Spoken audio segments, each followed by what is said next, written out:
where, like, suddenly Tamlin's like, which it is definitely the High Lord thing where she's seeing him differently, I think, where suddenly we're like, Tamlin's hot, Yes. right? Yeah, I actually have note of that. Hello, and welcome to Book Witches with a B. I am Orja, And I'm Colleen. and we are your hosts. And today we are going to be talking about chapters 16 through 20 of A Court of Thorns and Roses by Sarah J. Maas. Whew, so much happens in these chapters. I have 4 pages of notes, I'll have you know. And so I'm going to try not to talk for a million hours during the chapter recap. Woohoo. Okay, here we go. Chapter recap. Buckle in. Okay, so we left off with the whole Naga ordeal. Feyre has killed 2. She has their blood in her mouth, and it's gross. Tamlin has also killed, a couple. And Feyre has not ratted Lucian out, which, solid, but she definitely should have. We love loyalty, but come on. Come on. So this chapter, 16, starts with Feyre in the bath. She's taking a long, luxurious bath. Alice is helping get her all scrubbed clean, and they're kind of chatting and stuff. And Feyre has all of this new knowledge that she's gotten from the Suriel, and she is kind of peppering Alice with questions about, like, the Blight, what's going on, all of this stuff. Alice, very matter-of-factly, points out that no one was fooled by whatever excuses she made. Everyone knew exactly who she was going to see. She, like, makes a note of, like, the kitchen staff, when you asked for a dead chicken, knew exactly what you were going to seek out. Also, not necessary. You could have offered the Suriel a new cloak, and he would have gladly wandered into this snare of yours that you set for him. I love that Lucian gave her the grossest task to be able to do it. It's feeling like Lucian is taking out he was definitely taking out his anger on her. This is definitely leaning more towards he definitely wanted her to die. Yeah. Yeah. He's like, let's have her do, like, the stupidest thing. And poor Feyre just, so she's like, okay, so no one was fooled. Whoops. We find out that Alice does have a family, which Feyre is very surprised about, which this kind of goes into what we were talking in episode 1. Alice is a very well-rounded character. So we find out that her sister, I believe, her sister and her sister's husband both passed away, and they left behind 2 sons. So Alice has adopted her nephews and is taking care of them. They're not there. We don't know where they are. They're somewhere else, she rather vaguely says. And so we find out that Alice has a family. She's doing everything that she can to save them. So she understands where Feyre is coming from, but she's like, dude, you need to chill. Like, don't, like, stop doing that. Stop talking. Stop asking questions. At dinner later that day, Feyre totally covers for Lucian. We do find out that Lucian he does feel bad about not going to save her. You see the little bit of guilt cross his face, and she doesn't just, like, let him off the hook, but she covers for him. She's, like, gonna address it with him later, I think. We learn, oh my goodness, fairies can lie. Shocker. My favorite Shocker, Feyre. My favorite part is that we find out fairies can lie. They lied when they told the ancient humans that they couldn't lie. Which is so funny to me. So, and then it's confirmed iron doesn't do anything against them, and they can lie, but Ashwood does. Ashwood is definitely something that is lethal to fairies. After this startling conversation, Feyre and Tamlin are left alone and they start talking. Feyre tells him about catching the Suriel. Tamlin I feel like he's a little bit more impressed with her than he was. He's like, wow, you caught the Suriel. That's what you were doing out there. Unbelievable. There's some banter, you know? Banter. Yeah. I love that. Yes. We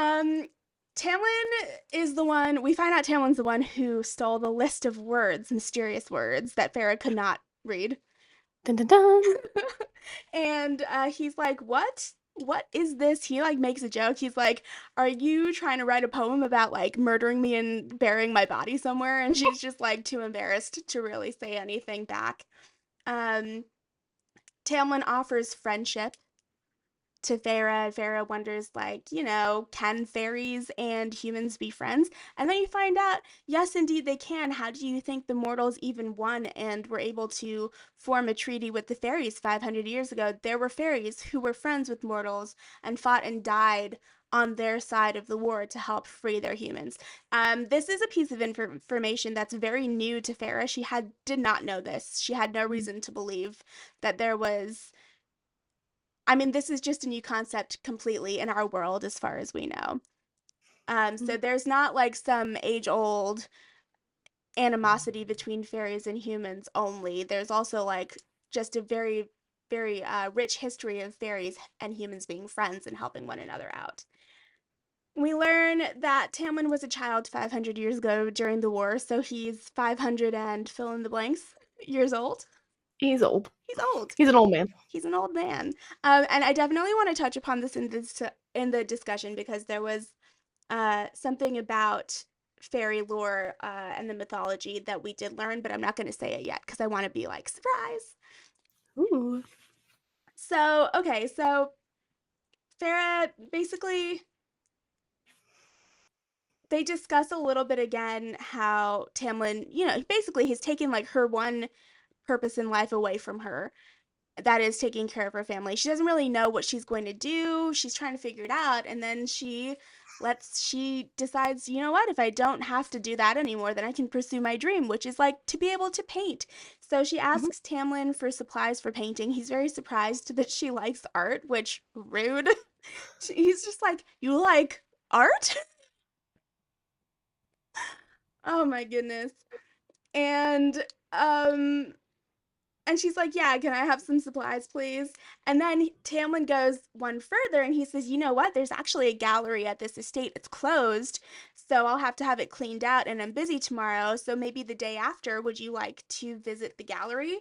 And Farah is like, "Oh my God, yes!" At this moment, I think this is the library moment, but we can discuss this when we get to it. Ooh. Okay. Um, at this moment, Farah has her first comparison between Tamlin and Isaac. She notes that when Tamlin smiles broadly because he's pleased that he can do something for Farah. So he Mm. smiles broadly, and she's like, "Isaac's smile never made my breath catch." She is affected by Tamlin's smile. Is it She has some because he's thoughts. a High Lord or is it because he's Tamlin? We don't know, but I have thoughts on this for later. Same. It's because he's a High Lord, but we're gonna leave that alone. Yes, correct. Spoilers. So we shift scenes to Farah. She's having a nightmare, another nightmare. Nightmares are very big in this book, in this series in general. Mhm. And in her nightmares, this time she's basically facing all of like the horrors. So she sees the Suriel, she sees the Naga, and she again sees this like faceless this woman, mysterious woman shadow hanging over them all. Mm. The woman has blood red nails and does horrible things to Farah in her dreams. So, and then she wakes up and she's like kind of panicking, and then she hears screams coming from downstairs. And so she like goes out of her bedroom to like see what's going on, and it's chaos. She sees Tamlin walking in carrying a fairy, a bloodied fairy, very, very gravely injured fairy. The fairy is described as having like blue gray skin, onyx black hair, and bloody stumps where wings what once no doubt were.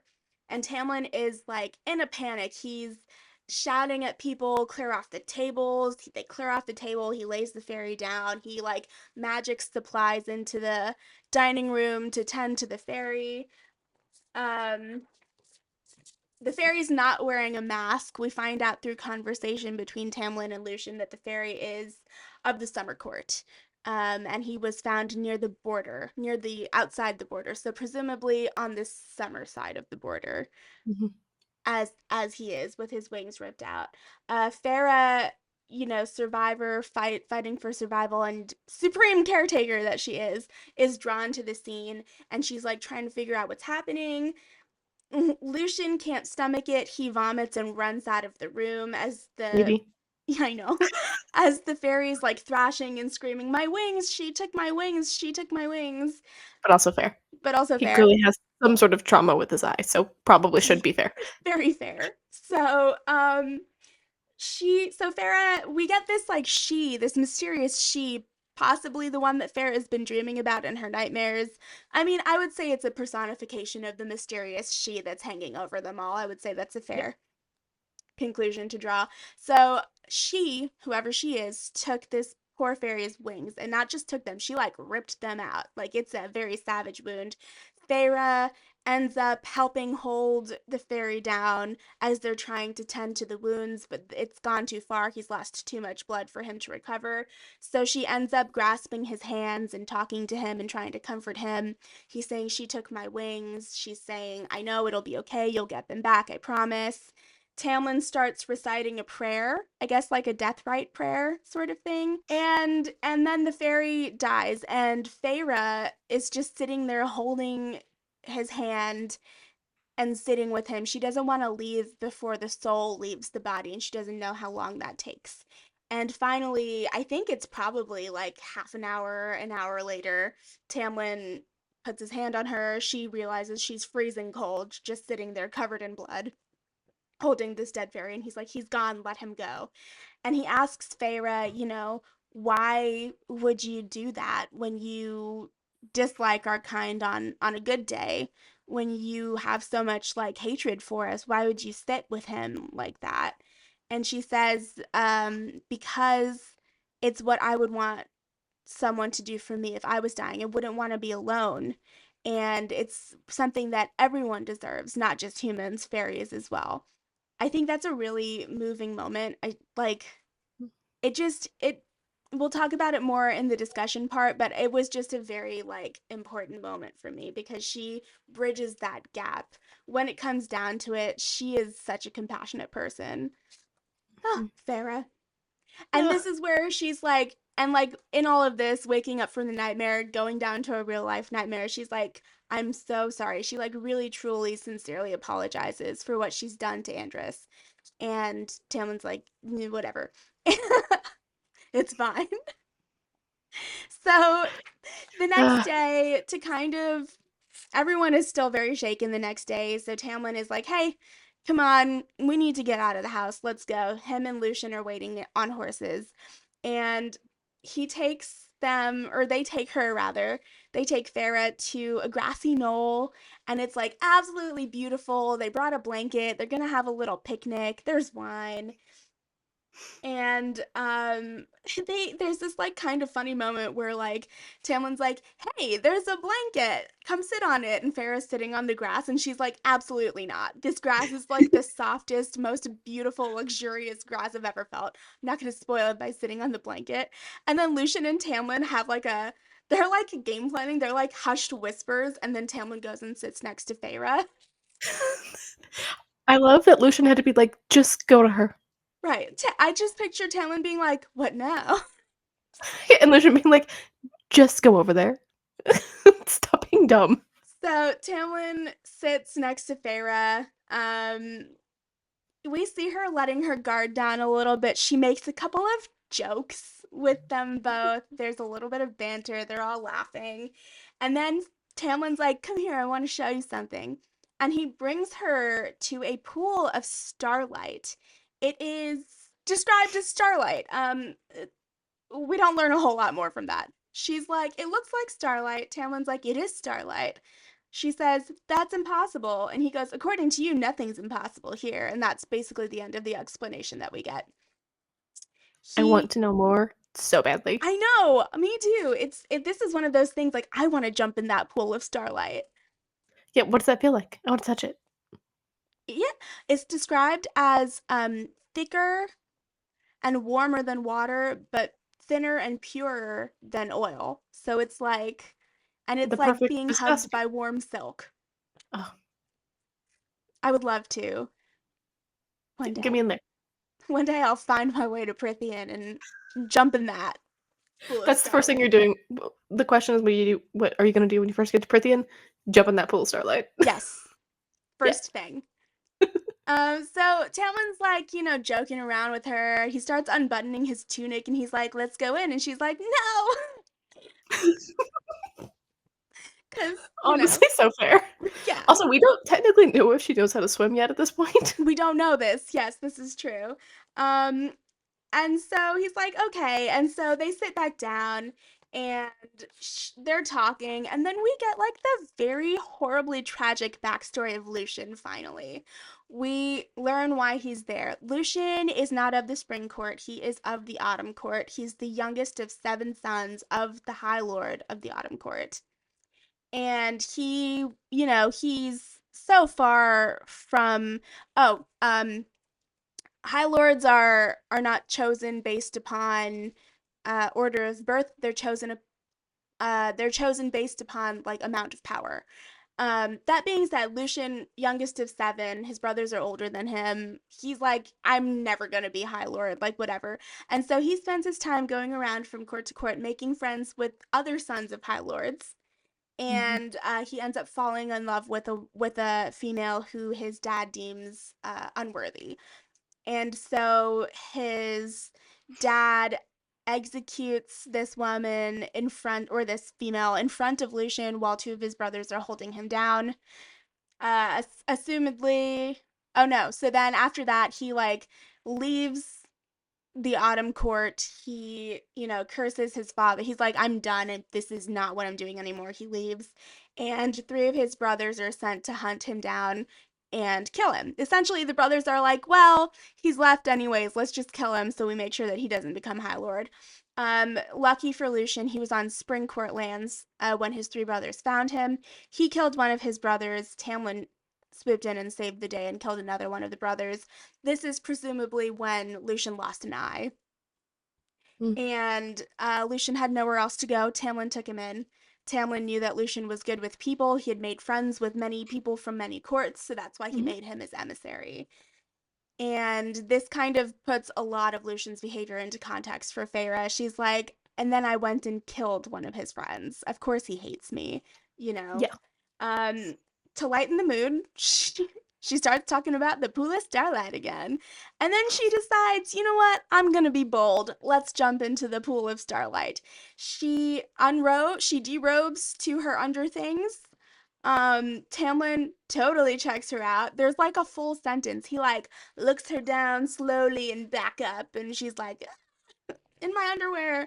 Um, and she notices his body as he decides to derobe as well. And here's our second comparison to Isaac. While Isaac wasn't, I mean, he was like lanky, but he was muscular. She says that that was the body of a boy compared to Tamlin, this man who's been honing his body and fighting in his, trained for fighting and war bands and all of that, honed over centuries because he's at He's least 500 years old. he's an old man. He's an old He's old. man. So they're checking each other out. He joins her in the pool of starlight. This is where we find out. Oh, I say she's finally admitting that he's hot. He is hot. He really is.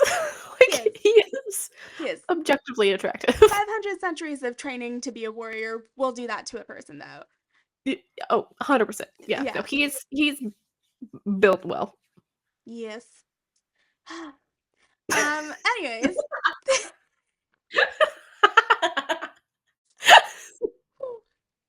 this is where we find out that Feyre taught herself how to swim at the age of 12. Okay? That means that when she was 12 and she had already experienced her mother dying and her father being crippled and understood mortality, she decided to jump into water and teach herself how to swim. I think this would fall under a Feyre might be a little dumb category. Might be a little dumb. Also though, also smart, because you never know when you need to swim, but absolutely terrifying. What if she just drowned?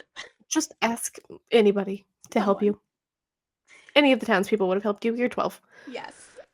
We also learn here, because Tamlin's like, oh, so how did you lose your fortune?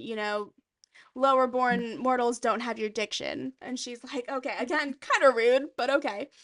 Um, not to Farah this time, but to mortals in general. Anyways, Mhm. we learn that Farah's father, Papa Archeron, was once called the Prince of Merchants. and he lost their fortune when he sent his ships the short way on a trade route because he wanted to get he because he was like, I don't have time for the long way, and the ships were lost, and that's when everything, creditors came, beat him, etc., etc. And then I think it's confirmed here that Farah started hunting when she was 14 years old. So poor Farah. On their ride back a few hours later, which makes me wonder what poor Lucian was doing for hours while they were swimming. He was living his best life. Honestly, I just picture him like squatting in a bush, being like, "Get it, Tamlin, get it, Tamlin," and then he's like taking off shirt. He's like, "Yes, yes, Yep, show her the body." drinking wine. Yeah. Yeah.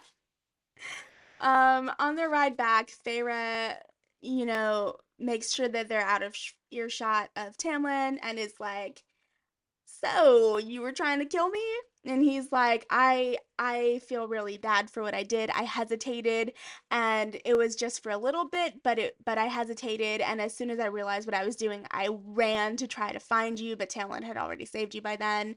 And he's like, I'm really sorry for it." And she was like, "It's okay, like water under the bridge." And then he gifts her a jeweled hunting knife. He's like, "Don't stab me in the back with it." But this is sort of like, I think they're best friends now. Are they besties now?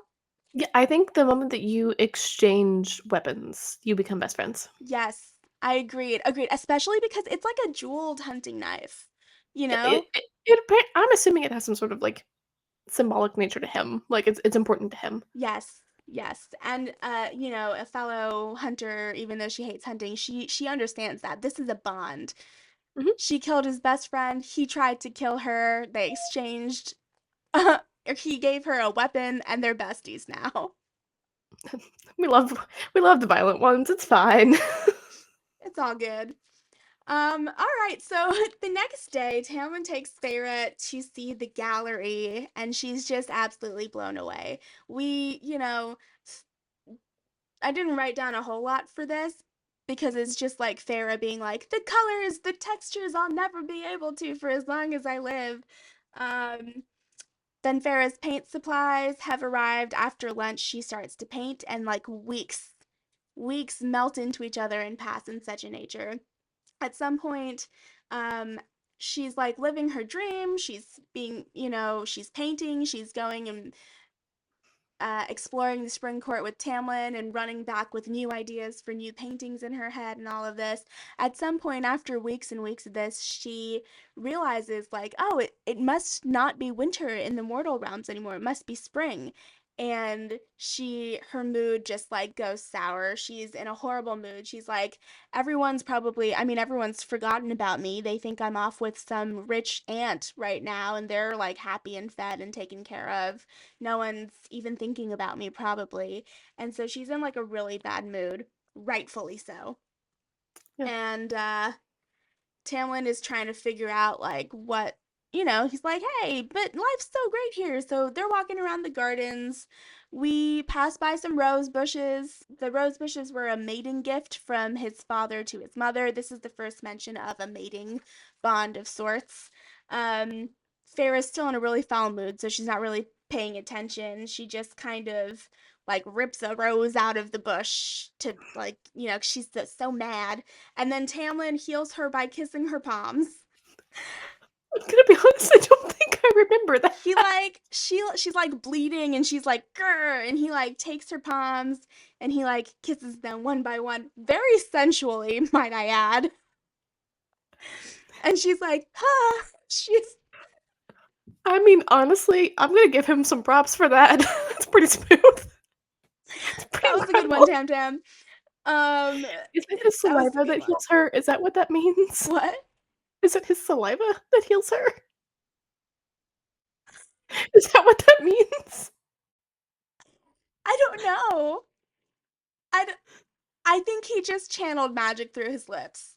I I think think it that's was a just better like way a to put it. magical kiss. That's what I'm gonna. I'm hoping so, because if not, it's so sloppy and wet Yeah, on that's her so palm. gross. So gross. Oh, I think it's important to note that while she's like peacefully letting her fear and anxiety and all of that leave her because the Suriel told her to stay with the High Lord and she's like, I'm gonna do Mhm. it. Yep. She still has nightmares though. She still has Mhm. nightmares about like the Naga. There's this like faceless woman in the shadow that keep appearing in her dreams and Mm. terrorizing her in her nightmares. And we don't really, she's just kind of like, oh, whatever, like I don't have anything else to do except live out my dream of painting. So, that's still happening. And Mhm. then, okay, so after the sensual kiss healing, the next day, Farrah's just wandering around in the woods, She's like not in as bad of a mood anymore, but she still kind of wants to like be on her own and Mhm. whatever. And so she's like going through the woods and she like realizes that there's something stalking her, but she's not afraid. So she continues on. She sets up a little snare and then sits in a tree and waits. Then about 20 minutes later or something like that, Tamlin gets caught in the snare. So confirmed he is in fact stalking her. He is in fact stalking her. Um and he's just like laughing and he's very pleased with himself. He's like laughing, he calls her a cruel human. He lets her touch his hair. She's like never been so close to him uh with the opportunity to do so, and he like lets her touch his hair and then he starts purring and she is like, I imagine what that sound would be like against my body. Keep it together, Farah. I distinctly remember reading that the first time and being like, "Chill." Like, do I get it? Maybe. Also, chill. Chill. Um and he like lets himself down and then they're totally flirting at this point and then Talman's like, guess what? And then he is like, I wrote some limericks with the words that you gave me, that you wrote down on the list. And so we only get one of them, but there apparently he writes like four increasingly dirty limericks, Mhm. including the words from her list of words that she couldn't read. And you find out that he knows how to play the fiddle. The dirty limericks comes from his time being in his father's war bands. He's apparently won competitions at dirty limericks. Go Tamlin. That's such a funny, like, party trick to have, I would say. Of Yeah, just being like, "Give me a word, I can make it dirty." writing. And like just like the art of writing limericks. Where has that gone? Yeah, like, what do you mean? I miss that. Um, then we get a little bit more information on the mating bond. Tamlin is talking about his dad, and he's like, my dad was absolutely horrible. My dad and brothers, like they owned slaves. They did not believe that humans were their equals. Then so we find out a little bit why Tamlin doesn't want to be like his dad. It's not what we had previously hypothesized, that everyone loved his dad and he was awesome. It was in fact that his dad was a horrible, horrible fairy, and Tamlin doesn't want to be like that. But he does say his mom loved his dad very much. They had the rarest thing in the world, which is a mating bond. A mate. This is not something that everyone finds. Fairies do marry each other, but if they're lucky enough to find that true mating bond, that goes deeper than any other tie that fairies have to one another. It is at this point in time that Farah idly wonders if there's ever been a mating bond to exist between a fairy and a human. So casual, Feyre. Real subtle, Farah. And then we learn here that tragic Tamlin's family, his entire family, was killed by the High Lord of an enemy court, and that's how Tamlin came to power. That's why he never wanted it. The transition from being basically doing exact like whatever he wanted, being a wild beast of sorts, to Mm. suddenly having all of this responsibility thrust upon him. The transition was rough. When he found Lucian, he was like, this is why I made Lucian my emissary. Lucian knows how to deal with all of that stuff that I never had to learn how to do because Mhm. I didn't think I was going to be a High Lord. I would And, like to point out that neither did Lucian, but he still figured it out. Tam Tam's a little dumb. We can discuss that in that segment. Very fair. Farah finds that she understands what Tamlin has gone through in terms of like, like she wouldn't have considered herself the best choice for taking care of her family. She is described as a wild beast by Nesta frequently. But that's what it means to take care of someone. It doesn't matter. You have to like just do it. So she finds a little bit of common ground there. She feels like she can understand Tamlin a little bit more. As they're walking back, she notices unlit bonfires being set up, and this is where Callan May, I think it's Calamai, but I could be wrong. Fire Knight. Fire Knight. There we go. Callan May, Calnmai. We will henceforth call it Fire Knight. The fire one. We learned about this festival. This is a festival. Tamlin is surprised that Farah doesn't know what it is, but she reminds him that after the treaty, the mortals forsaked. Forsaken? The mortals were like, nah, to all of like the fairy rituals and religion and all of that stuff. And so he's like, Fire Night, it's a spring court ritual. It's done so that we can generate magic, new magic for the year. She's like, how do you generate magic? And he goes, it's a very fairy ritual. We don't get anything else. So that leaves, I'm like, what does that mean? Yeah, I'd be like, sacrifices? Yeah. What do you mean? Like, what do you mean? And so and Farrah's like, oh, so I'm not invited, and Tamlin is like, absolutely not. And Farrah's very upset about this. I also would not want to miss the party.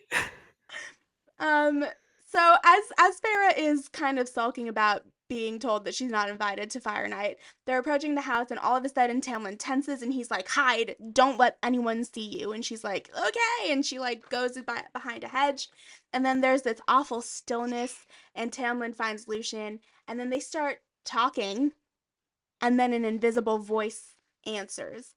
And Farah gets the impression that this is not a good creature, whatever it is. She can't see it, which brings us back to like the whole everything is empty, and like we don't see half of the dangers that are out there. So she can't. Bless her. Poor Farah. So she can't see what's talking, but basically this thing alludes to the fact that he is the messenger of this she that's hanging over everyone.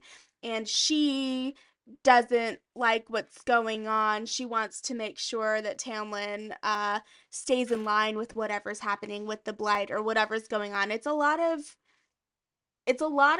again very cryptic conversation that we don't really understand at all. And then the thing flies away. Farah wonders like, well, okay, so is this a high lady perhaps? Is there a high lady of any court? Did this high lady, is she the one that killed Tamlin's family maybe? She's trying to make sense of it. We find out the name of this invisible terrifying thing is the Adder. Attor. The Adder. Hmm. The next day, Farah is still a little bit shaken up, so she kind of avoids everyone and she's trying to paint because this is her routine now, but nothing really comes to mind. And then she finds herself painting what she thinks the Adder looks like. What I got from this was big, ugly, leathery bat monster human thing, Essentially, yeah. essentially. Callan Mai Day, Fire Day. Fire. Fire Night Day dawns, and Farah is alone in the manor. Like, everyone's kind of gone out into the fields and hills to prepare and get started. And there are these drums that start beating. And Farah says that she reminds herself, like, okay, well, I wasn't invited, so I can't go. But she feels like there's a string attached to her gut that's pulling her out. She needs to go. The drums are calling her. Something is like, there's like a visceral gut feeling that she needs to be out there. Um, she tries to be good and is like, absolutely not. So she like goes out and she's about to cross over the threshold when she runs into Tamlin, who looks like he's dressed for battle. Um, like has the baldric and knives and everything on again, and he's like, you cannot go out there. And she's like, why not? Let me go. Let me party. She really just wants to party. And he's like, no, like, it's not safe for you. You need to go back to your room, lock yourself in your room, and set up a snare. So, whatever is happening in Fire Night, whatever very fairy ritual it is, It's not for humans. It is not for her. She goes back to her room, locks herself in, realizes that she's done so without eating dinner in her haste to get out of whatever perceived danger there is. And so she's like pacing around her room. She's a little hungry. She can't fall asleep because of the fires and the drums. It says she lasts until 10 o'clock and then she can't take it anymore. She can't stand the pull anymore. There's this like constant pull with the drums. And so she ventures out, she finds a horse and goes out into the hills and is like sees Talon Mai, sees Fire Night. There's fires, there's fairies. It seems like there's fairies from every court because not all of them are wearing masks. There is a weird part where she's like, I think that there's been a glamour put on because like they're blurry, so I can't like totally focus on them, but I can see them, and it's like a weird thing. Another uh, point that I wrote here, they spell glamour in the book with a O-U-R, Oh, which is very British. it is very British. Yes, That is the British yes. spelling. Yeah. Um, Farah sees a cave that seems to be where like this great ritual might be taking place. The floor of the cave is covered in pelts. And she's like, just, she's just looking around. And then she gets grabbed by a hand. And then I think it's like three fairy males she's about to be in big trouble. They're like jostling her around. They're about to do some bad things with her. She's absolutely terrified. She's trying to get away. And then, as she is like kind of flung to the ground and she's about to hit the ground and try to pull her knives out, two strong, broad, warm hands grasp her. And she hears a voice, which she describes as sensual, saying, "There you are. I've been looking everywhere for you." And then this mysterious male turns to the three fairies who were about to do bad things to her and says, "Thank you for finding her for me." But he says it with like kind of a threat in his voice, and I'm assuming, stares them down and they run away. And Hmm. Farah is like, okay, and she like steps away and turns around to see who saved her, and she sees, quote, the most beautiful man I have ever seen. The end. Excuse you? What do you That's mean? all we get. All Okay. right, so that was our chapter recap. Lots happened. I think I just talked for like an hour. Chapter superlatives. Section superlatives. Yes. Section superlatives. Ooh.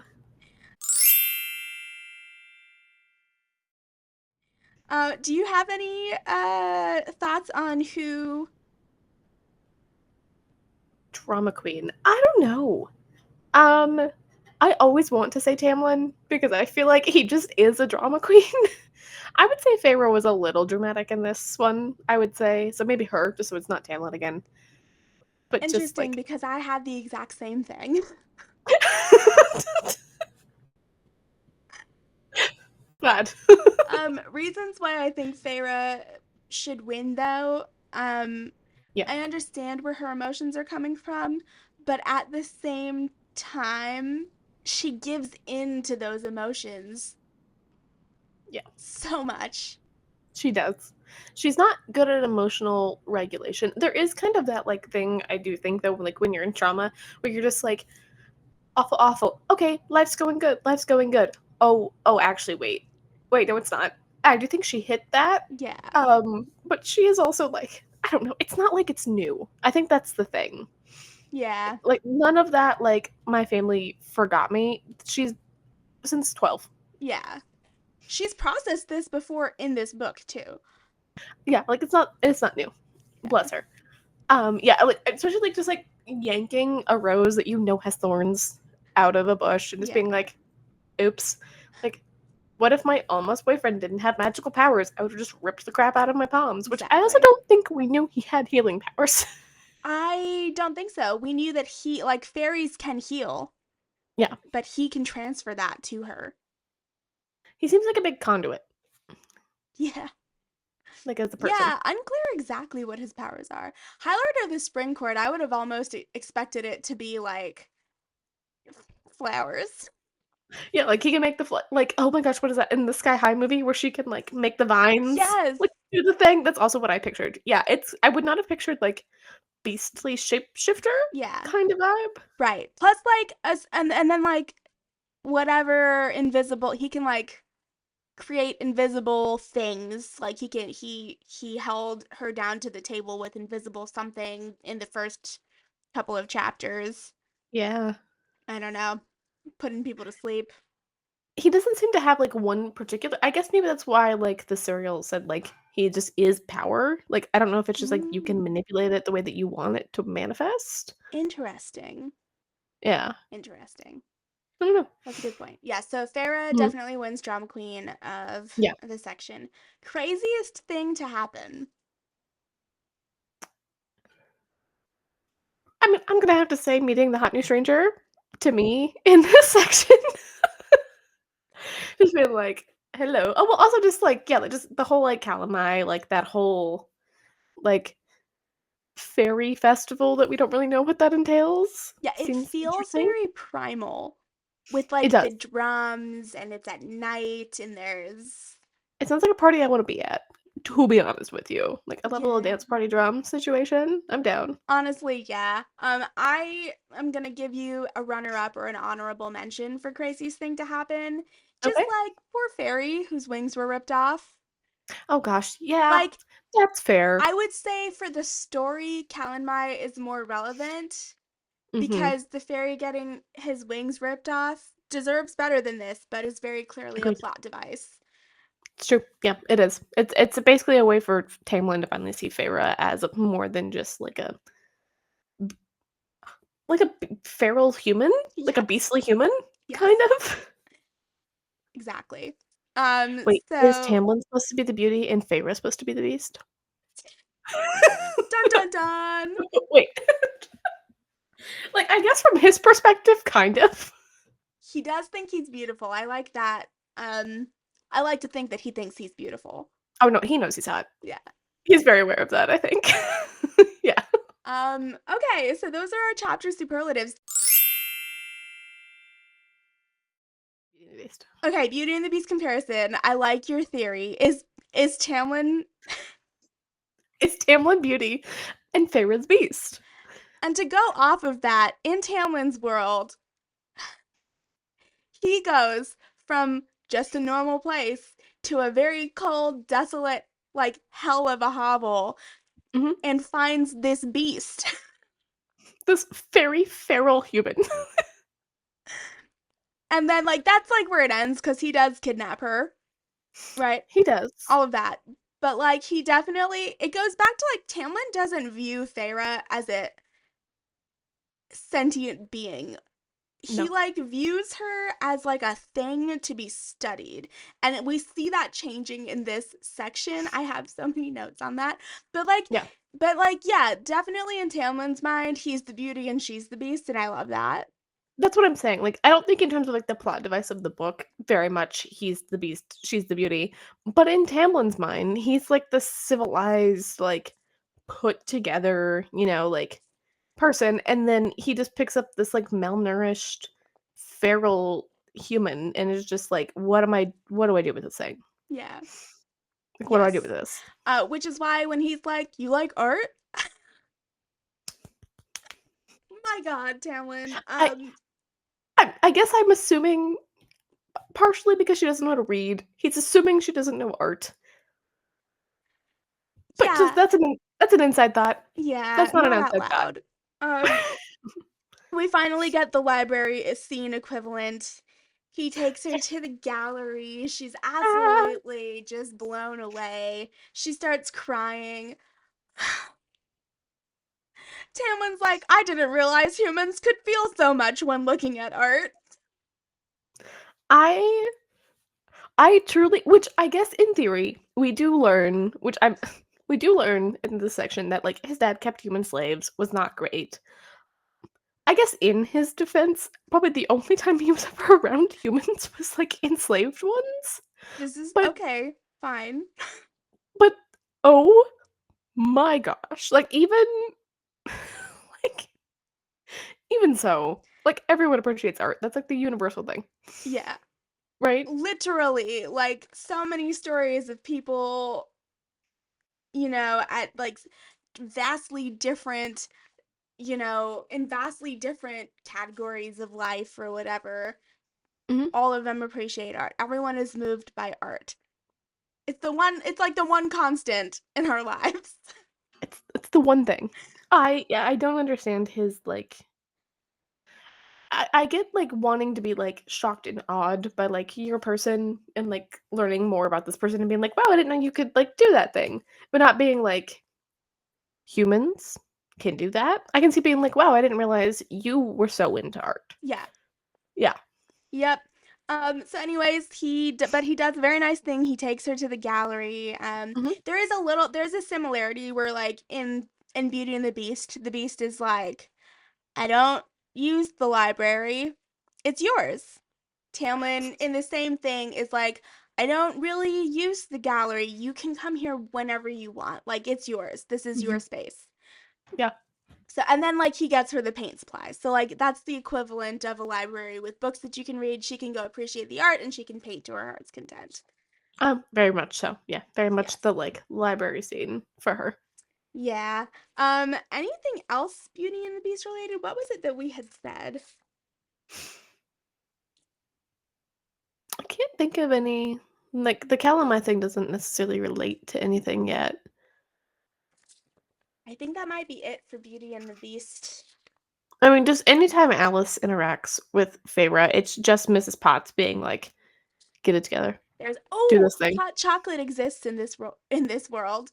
Ooh, In the yeah, there we beginning of go. chapter 16 when Alice is like, washing Farah Mm, is helping her get bathed and cleaned. I mean, She yeah. gives her a mug of molten chocolate.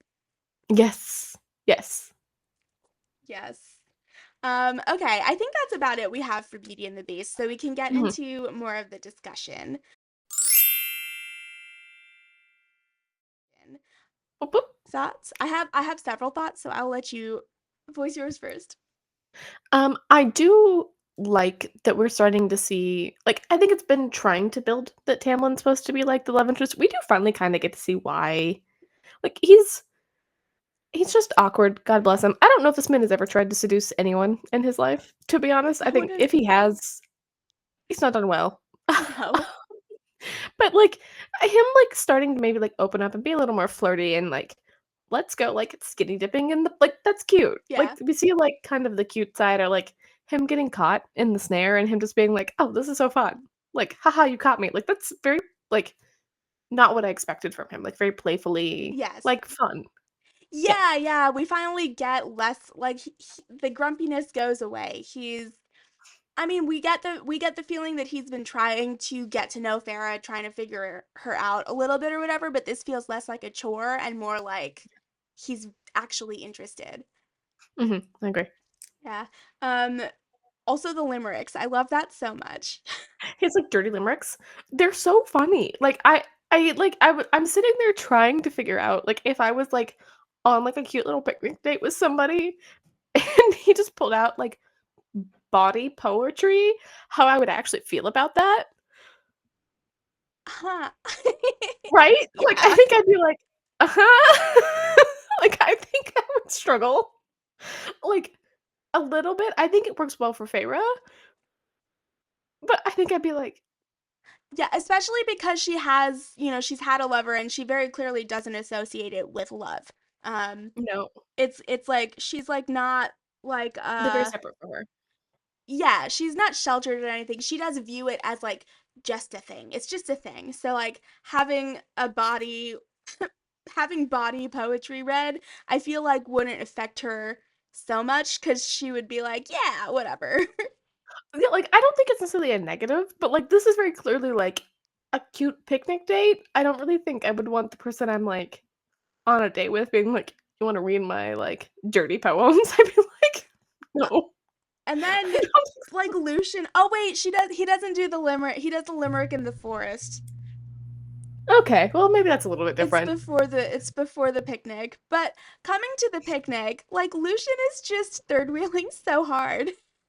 As someone who is a pretty constant third wheel, feel that deeply.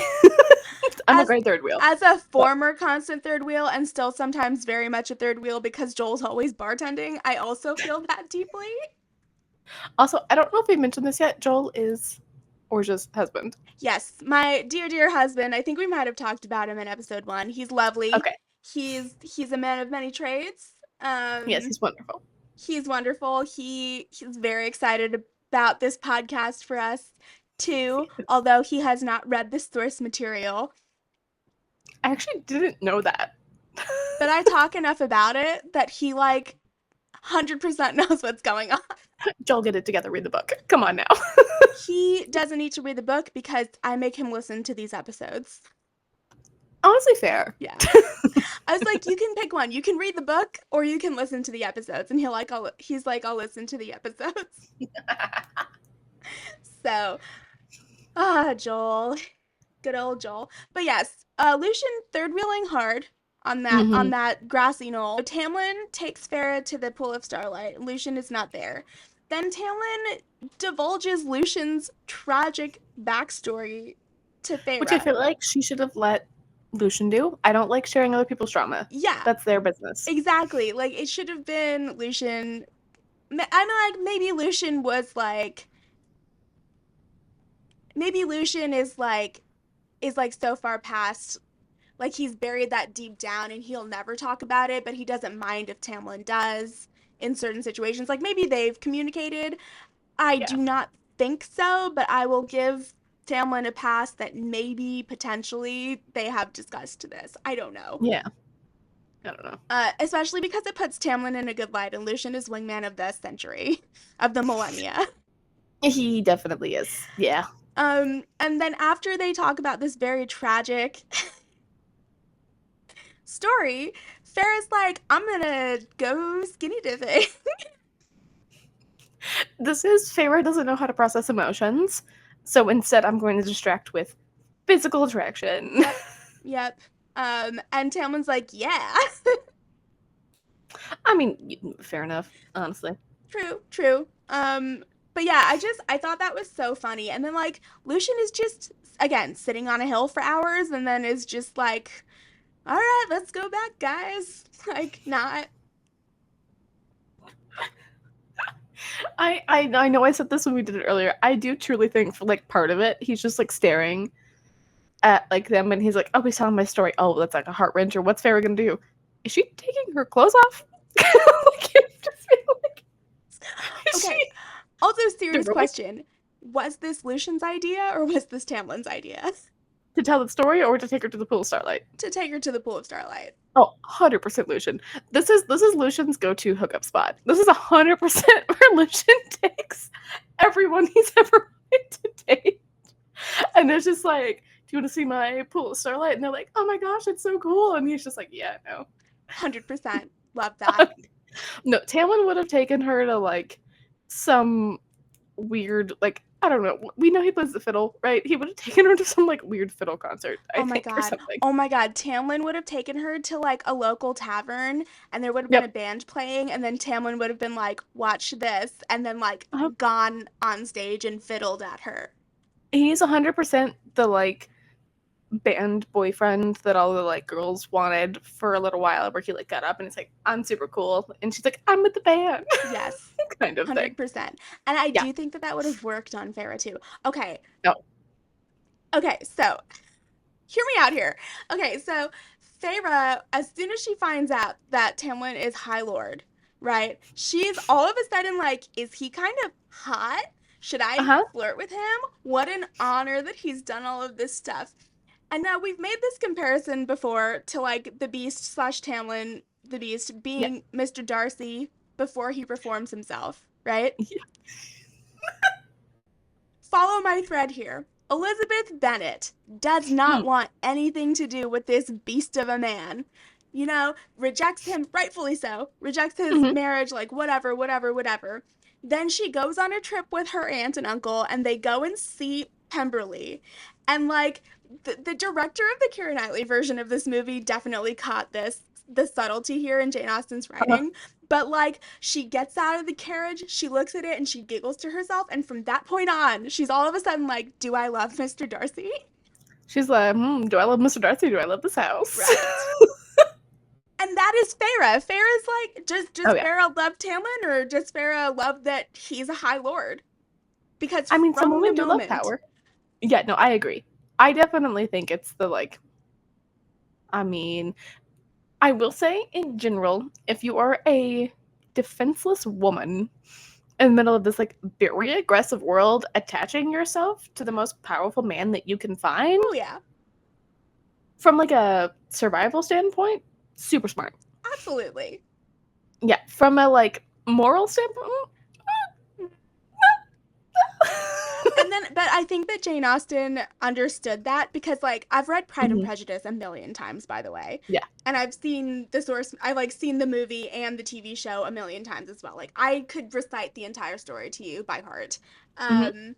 But like, so like she does, there's like definitely very subtle, like, Yeah. oh, well, she saw the house and all of a sudden, but Jane Austen knew what she was doing, and she was like, no, I need to make Darcy a good man. And so then Yep. he goes in and, explains himself and like apologizes for the way that he's been acting, and then he saves her sister, and then it's okay for her to be in love with him. Yes. Yeah. No, there is more than just like his house is cool. I will say. So I am partial to the 2005 version. I will say I do like the scene because like when they visit the house the first time is where we do get the like wet t-shirt situation with Yes. Colin Firth. I also could be like, which there's pool. Yes. Yes. I'm just gonna do that. Wait. No. But I mean, Was like, she inspired by Colin Firth? Tamlin is Colin Firth in this. wait. Actually, And he plays a much more grumpy Darcy than Matthew McFadyen does. he does. I actually do really love. I love Colin Firth dearly. I do love his depiction of all that. I love that version. I just watched the 2005 version first, so I just have a special place in my heart. But him just like in the white ruffly t-shirt that's just wet, stroll only by the way, strolling on up, and I'm just like, man, yeah. If I was her Elizabeth, I'd be like, yeah, no, that's Yeah. my man. Yeah. All That one's right. mine. All right. So not only is this book inspired by Beauty and the Beast, but clearly, very clearly, also inspired by Pride and Prejudice, the BBC version with Colin Firth. Yes, 100%. 100%. Love that for us. Where are we? What are we talking about? Oh, should I we mean, talk about Calanmai? yes. I truly have said this so many times. I want to go to this party. This party seems fun so far. What we learn about later, that's a different story. But like in terms of like a party where there's a bunch of people hanging out and I get to listen to some drums, probably dance a little bit, sounds fun. Love a bonfire. I also love a bonfire. Mm-hmm. And this I is just agree. like hundreds of bonfires. It sounds fun. Yeah, bonfires galore. Very interested about what's going on in that cave with the pelts on the floor. Yeah, what is that? What are they doing there? Why do you need pelts on the floor of a cave? Are there other Is it a big caves with pelts on floors too? Are we sleeping here? Are we making pellets? What are happening? Need to know more. Need to know more. Let's see. What else have we got for this episode? So much. So much happens. It's hard to. Yeah, I mean, going into Calamai, and then yeah, we have like that pull thing is kind of interesting. We're assuming it's the drums. I don't know if the drums are like magical, like a magical beat situation, but there's definitely like something that's like calling to her Yeah. actively. I find that the description very like it's such a specific description. I can almost feel it too. Like she's Yeah. saying a string is tied to her gut and it's pulling her Mm-hmm. out. I agree. Very, very interesting. It's very distinctive. Yeah. Yeah. Yeah, and I wonder, like, yeah, like, is it the drums? Is it the general magic of the night? Like, have they already started generating the magic out there? Yeah. How do they generate the magic? Is it Tim Tam? We don't We know. don't know. We don't know. Okay, are they hot or are they a beast? Ooh. Okay. Yeah, I mean, I think Tamlin's just more hot. I think so too. He's becoming less of a beast and more just hot. Mm-hmm. He's turning more into Colin Firth, as we said, Yes. who is hot. Yes. So, yeah, I think he's still beastly. I would say. I mean, he Yeah. still has some of those qualities. But I would say Hot, yes. I would say hot. Yeah. We don't get. I don't think we have any other real contenders. Mm-mm. Yeah. Although we No, will continue to monitor Tamlin's beast versus hot ratio. because it could change. You never know. I want to talk about the glamour that she's under. She I find it so like obviously there's the smell of magic in the air.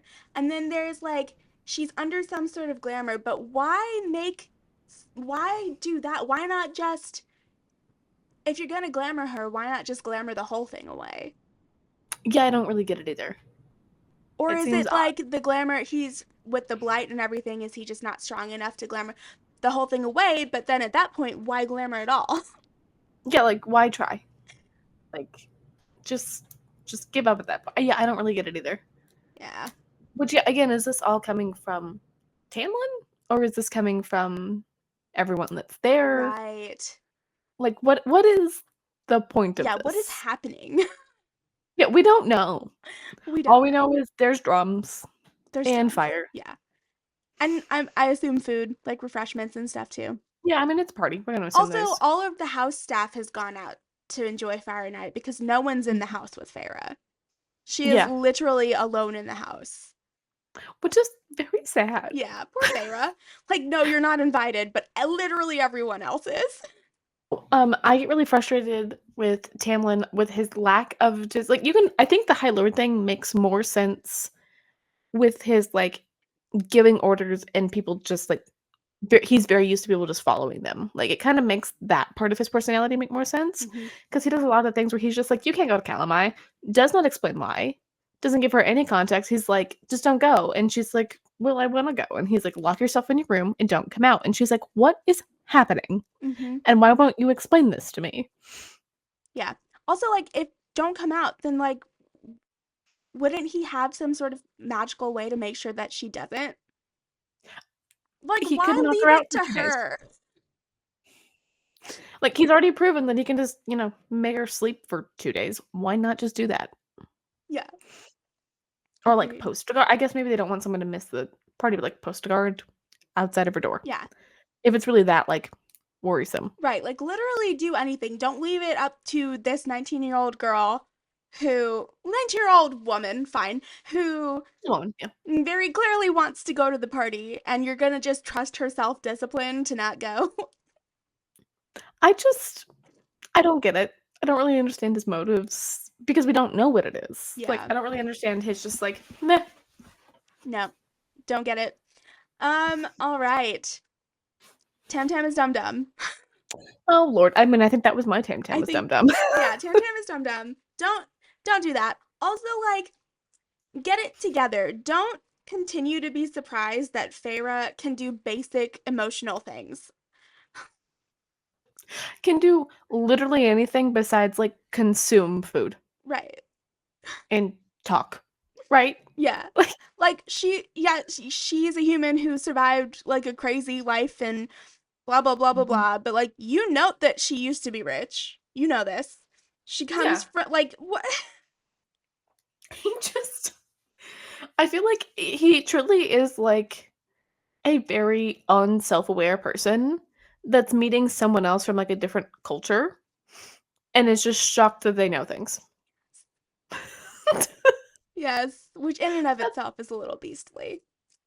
you're not wrong. Um, Farah is Dum Dum. Farah, stay in your freaking room. So she should. I also would be like, absolutely not. I'm going to the party. Oh no, I would have stayed on the horse on the hill and just watched it. I would not have gone into the throng. You have only met fairies who have tried to kill you, other than Tamlin. Lucian has tried to kill you, okay? Other That's than fair. Tamlin, Alice, and the Suriel. Hmm. Every other fairy you've come into contact with has wanted to kill you just because you're a human. Hmm. Don't go into a large crowd of fairies, you dum dum. Yeah. No, Yeah. Colleen, dum dum. But there's a party and I want to go. No, I don't have FOMO that bad. I think I would have. So she wasn't like looking for anybody. This is also just like so. if I was Feyre, I have to think of it as Feyre, I probably wouldn't have gone. Hmm. As Colleen, I would have been looking for Lucian. Fair. So that would be more my goal. I would have been like, "Hey, Lucian." Well, I would have found him before all of this. Like, before it got to nighttime, and have been like, "Hey, where you gonna be at? Yeah. What's happening?" Because you're with him, no one's gonna mess with you. He seems definitely, like, well-connected enough, you're fine. Yeah. But, That's yeah. true. I also would have tried to find Alice and been like, I actually thought she was going to. Like, right? and which I think technically she gets caught in the throng of people before she really gets a chance to. We don't Yeah. really know what her play I don't think she had one. No, she just followed the pull out to Calanmai. Which is, Calanmai. oh, yeah, it's a little bit fair. Yeah, yeah, But there is magic at play here. We don't know what the yeah. magic is, but there's magic at play here. There's a reason that she couldn't resist going out. But like, come on, Feyre. It's not the, like, most self-preserving move by any means that very much gets her into trouble. So, I also think I probably would have, like, found a way she's an artist. She can sculpt some pointed ears. Do Like, something. truly, that's pretty much all she has to do. Yep. And they would have assumed she was a fairy, because, like, not all fairies have wings. Yep. Just, Agreed. like, put a little pointed ear on, she would have been fine. Lucian fills his daddy void with Tamlin. Oh, yeah, 100%. Like, Tim Tam is his dad. Yeah, it Yeah. explains their relationship, why Lucian ultimately, because like Lucian doesn't have to be there. Presumably, I mean, obviously he can't go home, but he could go somewhere else, right? Yeah, like, he definitely could go to other courts. He apparently made friends with other people in other courts. He definitely could go other places. Exactly. And so, but Tamlin is like his new father figure. So he stays Mhm. there. He sazzes him a little bit, but he listens to his authority. Ultimately, yeah. Like, yeah, Lucian, poor Lucian. He just is very lost, I feel like, Mhm. and is just kinda, like, to a degree. I feel like he has a little bit better of a grip on the world than Tamlin does, On because reality, perhaps. I think he's seen more of it. I think he actively, like, understands that he can't just wallow in his own self-pity, Hmm. and is, like, trying to make the best and, like, be useful for what he has, Hmm. I would say. Um, but yes, yeah, I also think it's also what makes him a little mean. Yes, definitely. Totally Mhm. understandable though. Yeah. Even Yeah, no. Pharaoh's like, oh, okay, I get it. I understand. As a fellow member of the Daddy Issues Club, I get it. Daddy's Club. Yeah. Whoop, whoop. Tamlin and his daddy issues, those are bad.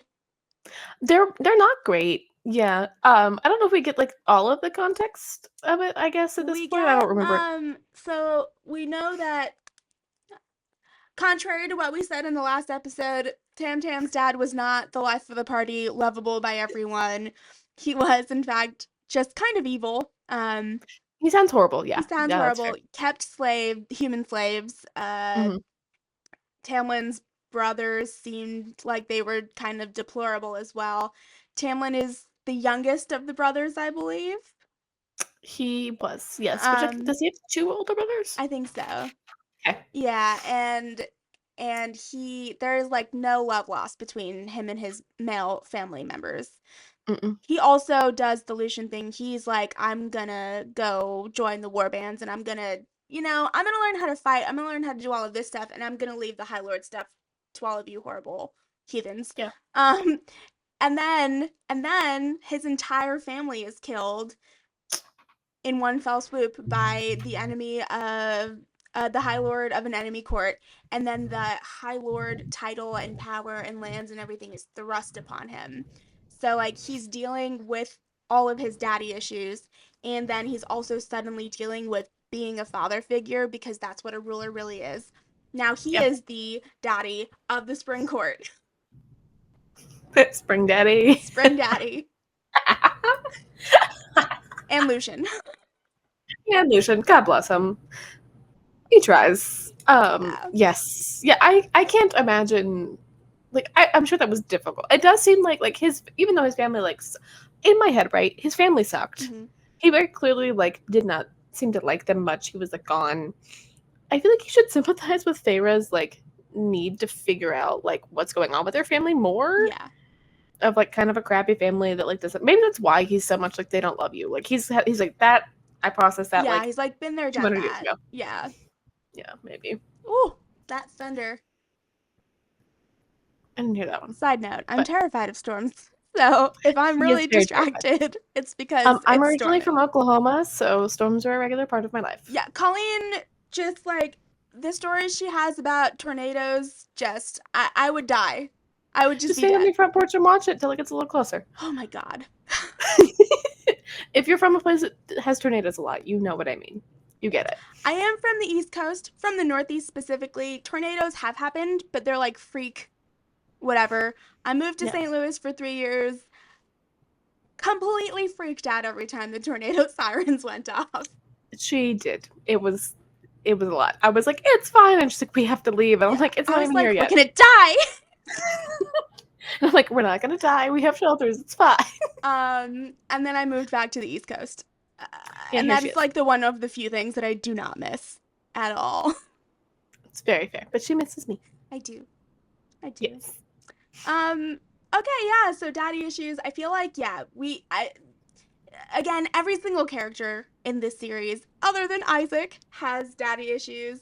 Just such strong daddy issues. God bless him. Yeah, and it's like, and I'm realizing the more that we talk about it, like for Tamlin, it is really both the sides of the coin. Like, he has daddy issues from his dad, and then, like, he has daddy issues with, like, well, now I am the figure of authority for these lands. These are all of my people. I have to take care of them. Yeah. And I don't know how to do that. So he's trying his best. He didn't have a good model at all. No. He did love his mother. I mean, he speaks very fondly of her, so that's also another tragedy, like dealing with the loss and all of that. Yeah, it's true. And I found a point that I wanted to talk about with you. Ooh. While we're talking about Alice's family, yes, ma'am. we find out like some fairies have children, procreate easily as humans, like it's fine. Mhm. But some fairies, mostly high fae, and Alice, whatever, I guess she's a high fae too, a type of high fae, I don't know. We're assuming, yeah. It's very hard to procreate, and so it doesn't happen very often. And those type of fairies do age differently. For a high fae, because their lifespans are so long, they don't reach adulthood until 75. That's incredible. Yeah. So, like, 75 years old would be the equivalent of, like, 18, is what I'm assuming. Mm-hmm. Which means that although Tamlin is over 500 years old, Tamlin's, like, in his hundreds in human years. Yeah. And she's 19. Yeah. So that math still doesn't math, folks. I'm sorry to say. I just think it's hard to compare. Yeah. Because they're just so vastly different. In terms of how he behaves, he acts like a 30-year-old. Yes. Like a 30-year-old that hasn't matured probably to a point that he should have. Oh no, like a 30-year-old man. Very sadly aware. That's why I'm married older. I have an age gap too. It's not quite as drastic. Yeah. It's not 120. It's not 120 to 18. No. It's like Hugh Hefner and all those women he married. Oh, yikes. Yeah. Which he wasn't 120, but he might as similar well age gap. Yeah. Yeah. Okay. I think that brings us to the end of this discussion. Yay! We ended on a one heck of a cliffhanger, so I'm like so excited to get to the next section of chapters. Agreed. I think so much more is gonna happen. I don't know in terms of like the chapters. I think they might get longer, so we might cut it down depending. Mm-hmm. But we'll let you know. We're gonna do chapters 21 through 25 on the next episode. Do that. All right, signing off. Bye, y'all. Hi, me again. I am here to let you all know where to find us. You can find us on Instagram at BookWitchesPod. You can find us on Spotify at BookWitches with a B. You can find us on YouTube at BookWitches with a B, and you can find us on TikTok at BookWitchesPod. All of this information is also going to be listed below our episode, and it's going to be listed in the ending credits if you're watching along with us in the videos. Well, see you guys. Catch you guys soon.